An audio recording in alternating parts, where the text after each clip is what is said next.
Pernahkah kamu bertanya, mengapa doa terasa dibaca, tapi hidup tetap terasa tertutup?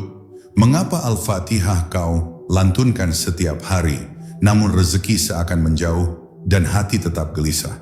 Barangkali bukan karena doamu lemah, tapi karena Al-Fatihah belum benar-benar hidup di dalam jiwamu. Karena Al-Fatihah bukan sekadar bacaan pembuka salat, ia adalah pintu sunyi yang hanya terbuka bagi hati yang berserah. Jika hari ini hidupmu terasa sempit, jangan pergi kemana-mana. Dengarkan sampai akhir, karena bisa jadi satu Al-Fatihah yang kau pahami malam ini akan mengubah arah hidupmu selamanya. Bab 1 Al-Fatihah, pintu sunyi menuju kehendak Allah. Al-Fatihah bukanlah sekadar rangkaian ayat yang dibaca di awal salat, melainkan panggilan ruhani yang membuka percakapan paling halus antara hamba dan Tuhannya. Ia disebut Ummul Kitab bukan karena posisinya di awal mushaf, tetapi karena di dalamnya terkandung seluruh inti hubungan makhluk dengan Sang Pencipta. Ketika Al-Fatihah dibaca dengan kesadaran, ia bukan lagi bacaan, melainkan kehadiran. Bukan suara yang naik ke langit, tetapi jiwa yang mengetuk pintu ilahi dengan penuh adab dan kerendahan. Banyak orang membaca Al-Fatihah setiap hari, namun sedikit yang benar-benar masuk ke dalam maknanya. Mereka melafalkannya dengan lidah, sementara hati berjalan ke arah lain. Padahal Al-Fatihah hanya bekerja pada hati yang hadir. Ia tidak menembus jiwa yang tergesa, tidak bergetar pada batin yang sibuk menuntut hasil. Al-Fatihah adalah cermin tauhid. Semakin jujur seseorang di hadapannya, semakin jelas ia melihat dirinya sendiri dan posisi Allah dalam hidupnya. Di dalam Al-Fatihah, Allah mengajarkan urutan yang sangat lembut namun tegas. Dia tidak langsung mengizinkan hambanya meminta, sebelum hamba itu mengenal siapa Rabbnya. Pujian didahulukan sebelum permohonan, pengakuan sebelum harapan, penyerahan sebelum hajat. Ini adalah adab langit yang sering dilupakan manusia bumi. Rezeki tidak mengalir kepada jiwa yang menuntut, tetapi kepada jiwa yang berserah dan percaya. Ketika seorang hamba membaca Al-Fatihah dengan penuh makrifat, ia sedang meluruskan arah hidupnya. Ia menyadari bahwa segala urusan, termasuk rezeki, kesehatan, dan jalan hidup, berada dalam genggaman Allah semata. Pada titik ini, kegelisahan mulai melemah, bukan karena masalah hilang, tetapi karena hati telah menemukan tempat bergantung yang sejati. Inilah awal terbukanya pintu-pintu yang sebelumnya terasa tertutup rapat. Maka sebelum Al-Fatihah diamalkan untuk segala hajat, pahamilah bahwa ia lebih dulu mengamalkanmu. Ia membersihkan niatmu, meluruskan tauhidmu, dan mengajak jiwamu kembali ke pusatnya. Siapa yang menjadikan Al-Fatihah sebagai jalan mendekat, bukan alat menuntut, akan melihat perubahan yang halus namun nyata. Karena di saat hatimu tunduk sepenuhnya, disitulah kehendak Allah mulai bergerak untukmu. Bab 2, kehadiran hati, kunci yang menghidupkan Al-Fatihah. Al-Fatihah tidak pernah menuntut kefasihan lidah, tetapi menunggu kehadiran hati. Disinilah banyak orang terhenti tanpa menyadari. Mereka membaca dengan suara yang sempurna, namun batin mereka tercerai-berai oleh pikiran dunia. Padahal Al-Fatihah adalah surat yang hanya membuka dirinya kepada jiwa yang hadir sepenuhnya. Ketika hati tidak berada di tempat, ayat-ayat suci itu hanya menjadi gema yang kembali kepada diri sendiri tanpa daya ruhani. Kehadiran hati bukan perkara mudah karena ia menuntut kejujuran yang dalam. Saat membaca Al-Fatihah, seseorang diminta untuk meletakkan seluruh beban, ambisi, dan ketakutannya di hadapan Allah. Bukan untuk disembunyikan, tetapi untuk diakui. Pada saat itulah bacaan berubah menjadi pengakuan batin, dan doa tidak lagi terasa sebagai permintaan, melainkan kepulangan. Hati yang hadir adalah hati yang berani berkata, "Aku lemah, dan engkaulah satu-satunya sandaran." Dalam jalan makrifat, kehadiran hati adalah bentuk ibadah tertinggi. Ia mengajarkan bahwa Allah tidak membutuhkan bacaan kita, tetapi kitalah yang membutuhkannya. Ketika Al-Fatihah dibaca dengan penuh kesadaran, setiap ayat menjadi cahaya yang menyingkap lapisan-lapisan hijab dalam diri. Pujian kepada Allah melembutkan ego, pengakuan penghambaan meruntuhkan kesombongan, dan permohonan petunjuk meluruskan arah hidup yang selama ini kabur.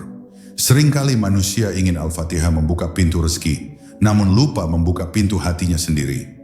Padahal rezeki tidak selalu tertahan oleh takdir, tetapi oleh batin yang penuh kegelisahan dan prasangka. Kehadiran hati saat membaca Al-Fatihah menciptakan ruang kosong di dalam jiwa, dan ruang itulah yang menjadi tempat turunnya ketenangan. Dari ketenangan lahirlah kejernihan. Dari kejernihan Allah memperlihatkan jalan-jalannya. Maka latihlah dirimu untuk hadir, bukan terburu-buru. Bacalah Al-Fatihah seolah itu adalah bacaan terakhirmu, seolah engkau benar-benar berdiri di hadapannya tanpa perantara. Jika hatimu bergetar, jika dadamu terasa lapang, itu bukan sugesti, melainkan tanda bahwa Al-Fatihah mulai hidup di dalam dirimu. Dan ketika Al-Fatihah hidup, ia tidak hanya dibaca dalam salat, tetapi menyertai langkahmu dalam seluruh perjalanan hidup. Bab 3. Mengenal Allah sebelum meminta, adab ruhani dalam Al-Fatihah. Dalam Al-Fatihah, Allah mengajarkan satu rahasia besar yang sering terlewat oleh manusia yang terburu-buru, bahwa mengenal lebih dahulu jauh lebih mulia daripada meminta. Ketika seorang hamba langsung menumpahkan hajat tanpa pengenalan, doanya seperti suara yang tidak tahu kepada siapa ia diarahkan. Maka Al-Fatihah membuka dengan pujian, bukan karena Allah membutuhkan sanjungan, tetapi karena hati manusia perlu diluruskan agar tahu siapa yang sedang ia hadapi. Disinilah adab ruhani dimulai ketika jiwa berhenti menuntut dan mulai menyadari kebesarannya. Ucapan Alhamdulillahirabbil alamin bukan sekadar kalimat syukur, melainkan pengakuan yang dalam bahwa seluruh hidup ini berada dalam asuhan Allah. Rezeki yang dicari, masalah yang dihadapi, dan jalan yang terasa gelap, semuanya tidak lepas dari pengaturan Rabb semesta alam. Ketika kalimat ini diucapkan dengan makrifat, hamba berhenti merasa sendirian. Ia sadar bahwa ada zat yang mengatur bahkan sebelum ia sempat memikirkan jalan keluarnya. Disinilah ketenangan mulai menyusup ke dalam batin. Lalu ketika Al-Fatihah menyebut Ar-Rahmanir Rahim, jiwa diajak untuk melihat Allah bukan sebagai zat yang jauh dan menakutkan, tetapi sebagai sumber kasih yang tak terbatas. Banyak hajat tertahan bukan karena Allah menolak, melainkan karena manusia merasa dirinya tidak layak. Padahal rahmat Allah tidak diberikan berdasarkan kelayakan, melainkan berdasarkan kasih sayangnya. Ketika pemahaman ini masuk ke dalam hati, rasa takut perlahan berubah menjadi harap yang tenang. Pengakuan Maliki Yaumiddin mengajarkan pelepasan paling sulit dalam hidup manusia, yaitu melepaskan ketergantungan kepada selain Allah. Di ayat ini seorang hamba diingatkan bahwa tidak ada satupun kekuasaan di dunia yang bersifat mutlak. Semua sebab hanyalah perantara, bukan penentu. Ketika keyakinan ini tertanam, hati berhenti bergantung pada makhluk, dan disitulah doa menjadi ringan, karena tidak lagi dibebani oleh harapan-harapan palsu. Barulah setelah pengenalan ini sempurna, seorang hamba pantas berkata, Iyyaka na'budu wa iyyaka nasta'in. Ini bukan sekadar janji ibadah, tetapi deklarasi tauhid yang hidup. Pada titik ini, hajat yang sebelumnya terasa besar mengecil dengan sendirinya, karena hati telah bertemu dengan yang maha besar. Dan ketika hati sudah sampai pada pengenalan ini, seringkali Allah memberi sebelum hamba sempat meminta. Bab 4. Waktu, keadaan, dan kesunyian saat Al-Fatihah menembus langit. Al-Fatihah memiliki daya yang selalu hidup, namun ada saat-saat tertentu ketika getarannya menjadi lebih tajam dan menembus lebih dalam.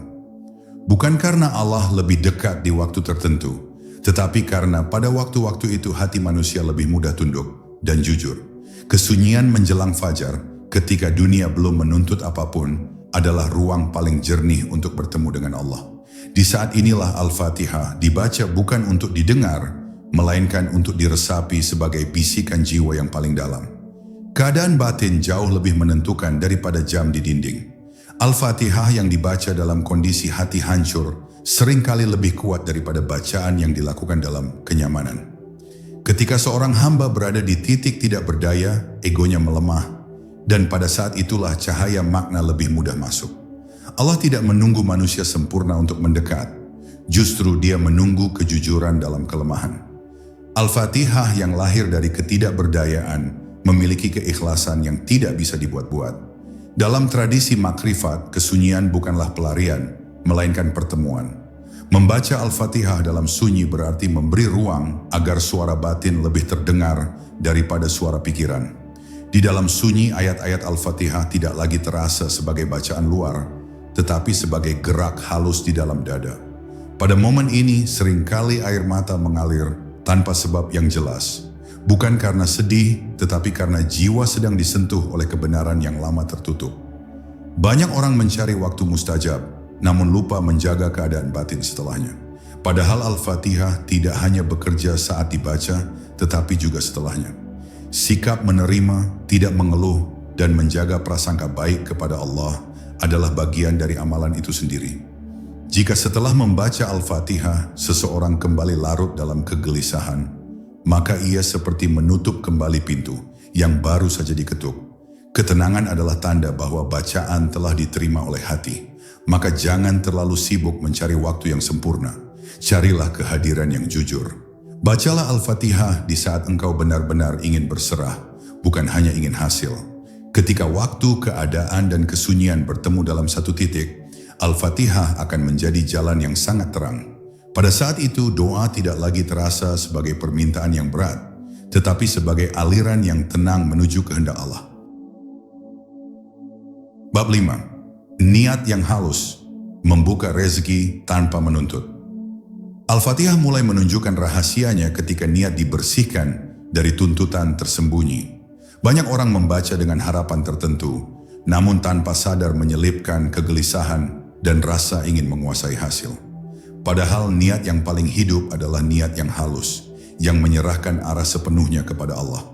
Ketika niat diluruskan, bacaan menjadi ringan, dan hati tidak lagi menekan langit dengan keinginan, melainkan mengundang rahmat dengan kerendahan. Dalam jalan makrifat, rezeki tidak dipanggil dengan kecemasan, tetapi dengan kelapangan. Al-Fatihah dibaca untuk membuka diri agar pantas menerima, bukan untuk memaksa pemberian. Saat seseorang membaca dengan niat, "Ya Allah, Engkau Maha Tahu kebutuhanku," ia sedang memindahkan beban dari pundaknya ke kehendak Allah. Di titik ini, rezeki tidak lagi dipersempit oleh definisi manusia, tetapi dibentangkan sesuai kebijaksanaannya. Niat yang benar juga mengajarkan kesabaran yang lembut, bukan sabar yang menahan marah, tetapi sabar yang percaya. Ketika Al-Fatihah dibaca dengan niat berserah, hasil tidak lagi menjadi sumber kegelisahan. Hati tetap tenang meski keadaan belum berubah, karena ia tahu bahwa perubahan sejati sedang bekerja di lapisan yang belum terlihat. Inilah sabar yang melahirkan kelapangan, bukan penundaan yang menyiksa. Seringkali rezeki tertutup bukan karena kurangnya bacaan, tetapi karena niat yang masih bercampur dengan rasa tidak percaya. Al-Fatihah menuntut kejujuran batin. Apakah engkau benar-benar percaya Allah mencukupkan, atau hanya berharap sambil menyimpan ketakutan?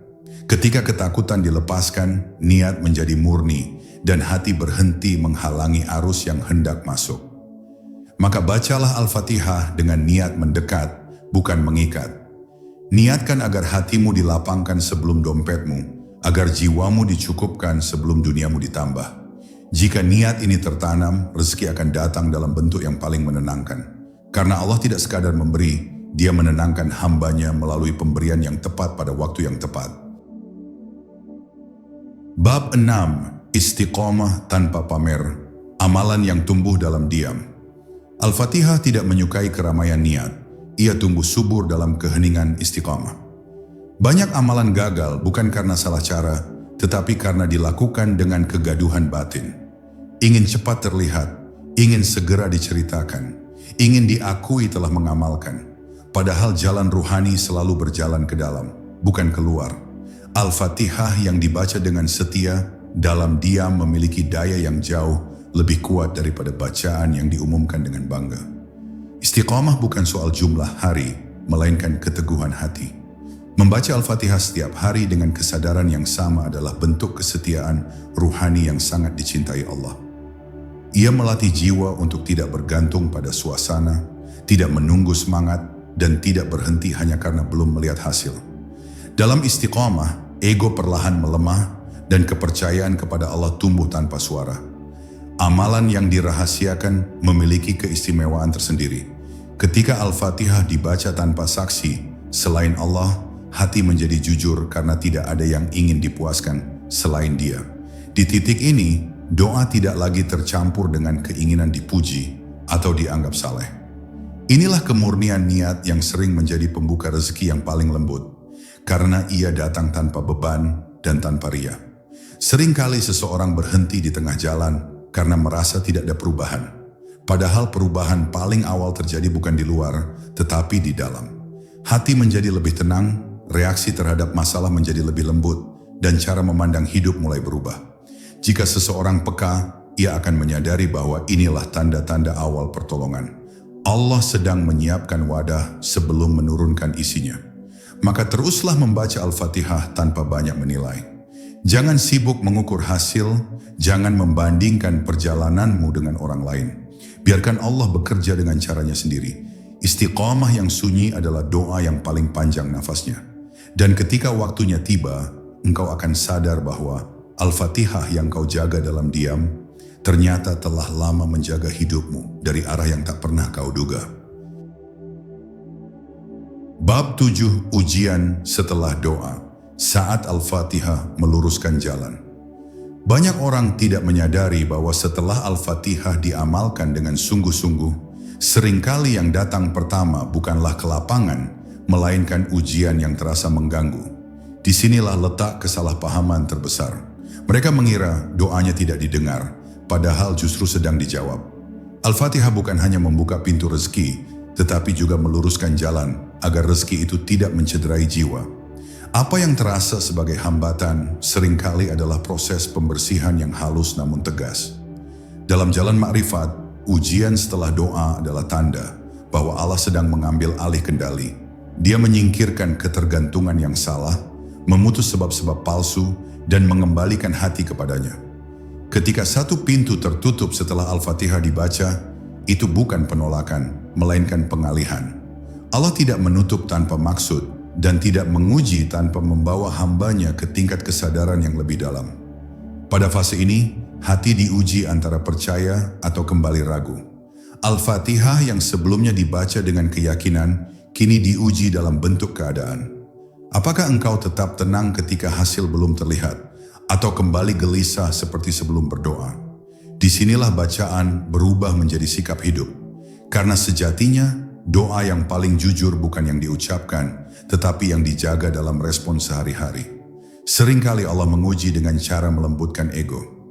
Rezeki yang ditunggu mungkin ditunda agar hati belajar cukup, bukan menuntut. Jalan yang diharapkan mungkin dibelokkan, agar jiwa tidak tersesat oleh keinginan sendiri. Jika seseorang mampu melihat ujian ini dengan mata tauhid, ia akan berhenti melawan dan mulai belajar membaca isyarat. Pada titik itu, Al-Fatihah tidak lagi terasa berat, tetapi menjadi penuntun yang tenang. Maka jangan tergesa menyimpulkan kegagalan ketika keadaan belum sesuai harapan. Tetaplah membaca Al-Fatihah dengan sikap yang sama, dengan kepercayaan yang tidak berubah oleh keadaan. Jika engkau mampu melewati fase ini tanpa mengeluh dan tanpa menuduh Allah, maka engkau sedang berada sangat dekat dengan perubahan besar. Karena setelah jalan diluruskan dan hati ditundukkan, rezeki akan datang bukan sebagai beban, melainkan sebagai amanah yang menenangkan. Bab 8, tanda halus. Saat Al-Fatihah mulai bekerja dalam diri. Ketika Al-Fatihah mulai bekerja, tanda-tandanya jarang hadir dalam bentuk yang mencolok. Ia datang dengan cara yang sangat halus, hampir tak disadari oleh mereka yang terburu-buru mencari hasil. Perubahan pertama biasanya bukan pada keadaan luar, melainkan pada cara hati merespons hidup. Kegelisahan yang dulu mudah muncul kini melemah, dan kegaduhan batin perlahan digantikan oleh rasa cukup yang tidak dibuat-buat. Ini adalah pertanda awal bahwa bacaan telah menyentuh pusat jiwa. Tanda berikutnya adalah kejernihan. Pikiran menjadi lebih tenang, keputusan terasa lebih ringan, dan pilihan hidup tidak lagi diliputi ketakutan berlebihan. Seolah ada tangan tak terlihat yang menata ulang cara pandangmu terhadap masalah. Inilah buah dari Al-Fatihah yang dibaca dengan kesadaran, karena ia meluruskan orientasi hati sebelum mengubah keadaan. Ketika orientasi lurus, jalan yang sebelumnya kabur mulai tampak. Bukan karena dipaksakan, tetapi karena diperlihatkan. Sering pula Allah mengirimkan pertemuan-pertemuan yang tidak disengaja namun terasa tepat. Seseorang hadir membawa nasihat, peluang, atau sekadar kalimat yang menenangkan. Jangan remehkan ini. Dalam banyak kasus, rezeki datang dalam bentuk manusia yang menjadi perantara, bukan dalam bentuk yang langsung diharapkan. Al-Fatihah membuka kepekaan batin agar engkau mampu mengenali isyarat-isyarat ini dan tidak melewatinya dengan lalai. Ada kalanya tanda itu justru berupa penutupan. Sesuatu yang selama ini dikejar tiba-tiba terasa tidak lagi menarik, atau jalan yang dianggap penting mendadak terhenti. Jika hatimu tetap tenang menghadapinya, itu adalah tanda kematangan ruhani. Al-Fatihah sedang membersihkan ruang agar diisi dengan sesuatu yang lebih sesuai dengan pertumbuhan jiwamu. Tidak semua penutupan adalah kehilangan, sebagian adalah perlindungan yang lembut. Maka jangan ukur keberhasilan Al-Fatihah dengan standar dunia yang sempit. Ukurlah dari seberapa dekat hatimu kepada Allah, seberapa lapang dadamu menghadapi takdir, dan seberapa jujur engkau berserah. Jika semua itu bertambah, yakinlah bahwa Al-Fatihah sedang bekerja dengan sangat rapi. Dan ketika waktunya tepat, apa yang engkau tunggu akan datang tanpa harus dikejar, karena jalan telah disiapkan dari dalam dirimu sendiri. Bab 9. Ketika permintaan luluh menjadi kepercayaan. Pada titik tertentu dalam perjalanan bersama Al-Fatihah, seorang hamba akan merasakan perubahan yang sangat halus, namun menentukan. Ia tidak lagi membaca dengan dorongan ingin segera dikabulkan, tetapi dengan rasa percaya yang tenang. Permintaan perlahan meluruh, bukan karena kebutuhan telah hilang, melainkan karena hati telah yakin bahwa Allah mengetahui segalanya, tanpa harus ditekan oleh kata-kata. Inilah fase di mana doa berhenti menjadi tuntutan dan berubah menjadi penyerahan yang utuh. Dalam keadaan ini, Al-Fatihah dibaca bukan untuk menggerakkan takdir, tetapi untuk menyelaraskan diri dengan takdir yang sedang bergerak. Hamba menyadari bahwa tidak semua yang diminta perlu dikabulkan persis seperti yang dibayangkan. Ada kebijaksanaan yang bekerja di balik layar kehidupan, dan Al-Fatihah mengajarkan kepercayaan penuh terhadap kebijaksanaan itu. Ketika hati menerima, beban yang selama ini terasa berat mulai terangkat tanpa disadari. Kepercayaan sejati melahirkan sikap batin yang berbeda. Seseorang tidak lagi gelisah melihat orang lain lebih dahulu mendapatkan, tidak lagi merasa tertinggal oleh waktu, dan tidak lagi mempersoalkan mengapa jalannya terasa lambat. Ia tahu bahwa setiap jiwa memiliki irama yang ditetapkan Allah dengan sangat presisi. Al-Fatihah menanamkan keyakinan bahwa apa yang melewati dirinya memang bukan bagian dari perjalanannya, dan apa yang menuju kepadanya tidak akan salah alamat. Pada fase ini, kesyukuran muncul bukan hanya saat menerima, tetapi juga saat menunggu. Menunggu tidak lagi terasa kosong, melainkan penuh makna. Setiap hari menjadi ladang pembelajaran, bukan ruang penantian yang melelahkan. Al-Fatihah membentuk kesadaran bahwa Allah sedang bekerja bahkan ketika tidak ada tanda-tanda yang terlihat. Keheningan bukanlah ketiadaan, melainkan proses yang sedang berlangsung secara rahasia.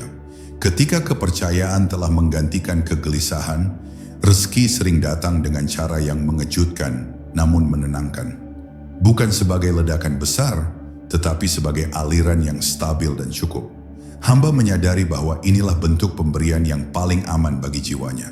Al-Fatihah tidak hanya mengantarkan pada terpenuhinya hajat, tetapi juga menjaga agar hajat itu tidak merusak keseimbangan batin.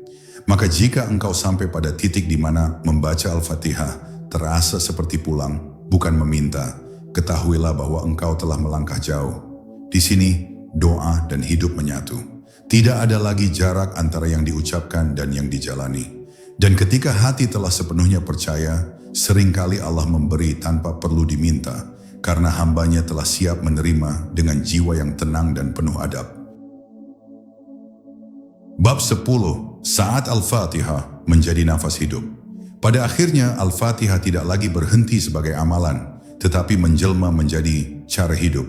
Ia tidak hanya dibaca dalam salat atau saat hajat mendesak, melainkan hadir dalam cara seseorang memandang dunia, menyikapi peristiwa, dan berjalan di atas takdirnya. Ketika Al-Fatihah telah meresap, hidup tidak lagi dipenuhi pertanyaan mengapa, tetapi dihiasi kesadaran bahwa segala sesuatu sedang berada dalam genggaman Allah yang maha bijaksana. Inilah kematangan ruhani yang lahir dari perjalanan panjang bersama kesadaran. Di tahap ini, seorang hamba tidak lagi sibuk mencari pintu rezeki, karena ia telah berjalan di dalam kehendak Allah. Ia bekerja, berusaha, dan melangkah dengan tenang, tanpa beban berlebihan. Kegagalan tidak lagi mematahkan, keberhasilan tidak lagi meninggikan. Semua diterima sebagai bagian dari pengaturan Rabb yang mengenal dirinya lebih baik daripada ia mengenal dirinya sendiri. Al-Fatihah telah membebaskan hati dari ketergantungan pada hasil dan mengajarkannya untuk setia pada proses. Al-Fatihah yang hidup di dalam diri menjadikan seseorang lembut tanpa lemah, tegas tanpa keras, dan yakin tanpa angkuh. Ia tidak mudah terguncang oleh perubahan dunia karena pusatnya telah kokoh. Rezeki datang dan pergi, namun hati tetap tenang. Masalah muncul dan berlalu, namun iman tetap terjaga. Inilah buah dari bacaan yang tidak lagi berada di lisan, tetapi telah menyatu dengan kesadaran terdalam. Pada fase ini, doa bukan lagi momen khusus, melainkan keadaan batin yang terus menyala. Setiap langkah menjadi doa, setiap nafas menjadi pengakuan ketergantungan kepada Allah. Al-Fatihah telah membentuk cara mendengar, cara berbicara, dan cara berharap. Tidak ada lagi jarak antara ibadah dan kehidupan, karena seluruh hidup telah menjadi ruang penghambaan yang utuh. Maka jika suatu hari engkau menyadari bahwa hatimu lebih tenang, jiwamu lebih lapang, dan hidupmu terasa dipandu meski tak selalu mudah, ketahuilah bahwa Al-Fatihah telah menjalankan tugasnya dengan sempurna. Ia telah mengantarmu bukan hanya pada terbukanya pintu rezeki, tetapi pada kedewasaan ruhani. Dan itulah rezeki terbesar ketika hidup berjalan dalam ridha dan hati pulang kepada Allah tanpa rasa takut. Jika setelah mendengar ini hatimu terasa lebih tenang, itu bukan kebetulan. Itu tanda Al-Fatihah sedang mengetuk jiwamu dari dalam. Teruslah membacanya, bukan untuk menuntut dunia, tetapi untuk kembali pulang kepada Allah. Karena ketika hatimu pulang, rezeki akan menemukan jalannya sendiri.